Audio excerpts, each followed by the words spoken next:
яг энэ асуудал дээр бол 2008 онд бол шийдвэр гарцсан байгаа.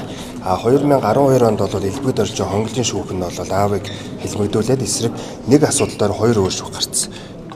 Нэг асуудлаар шүүх болоод ахиж хилцдэггүй. Тэгэхээр хинний илүү захиргааны иргэн юм уу эрүүг иргэн хэлж мэддэггүй. Тэр тухайн үед та бүхэн сайн мэдчих байсан баг.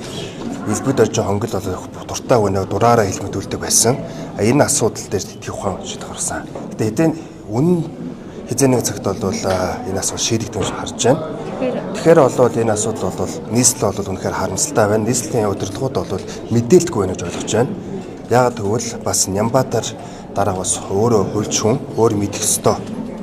2008 оны дээд шүүхийн шийдвэр 2012 оны эрүүгийн шийдвэр яг нэг асуудал дээр байгаа байхгүй юу? Улс төржүүлж гэсэн үг. Энэ бол 100% төржүүлж байгаа нэгдүгээрт.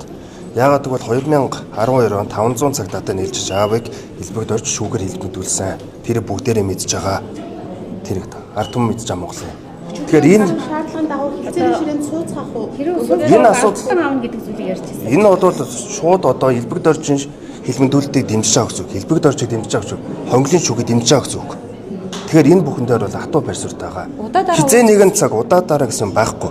Угаасаа 2008 оны шийдвэр бага. Тэгэхээр 2012 оны элбэг доржин хонглын хүмүүстэй хэлбэгдүүлдэг тийм шийдвэрийн тэр хонглыг дэмжиж гэсэн үг ойлгож болно. Тэр өчигдөр нийслэл буцаагаад өгчтэй. Би бол маш тодорхой хэлж штэ. 12 оны шүүхийн шийдвэр бол тодорхой. 2012 онд аавыг хэлбэгдүүлсэн би бол хизээний зүйл үнэн гүйцэгдэн цаг хугацаа хэлнэ цагаад нь гэж хэлээ. Тэгэхээр та тэр шүүхийн шийдвэрээр л явах юм байна зүг. 10 жилийн өмнө. Нэг удаа одоо боддоо нэг асуудал дээр 2 өөр шүүх гаргадаггүй байхгүй шийдвэр. Угаасны практик дэлхийд байхгүй байхгүй.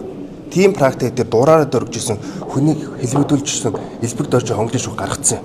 Тэрийн тэгээд дараад нь дэмжих болохгүй угаасаа.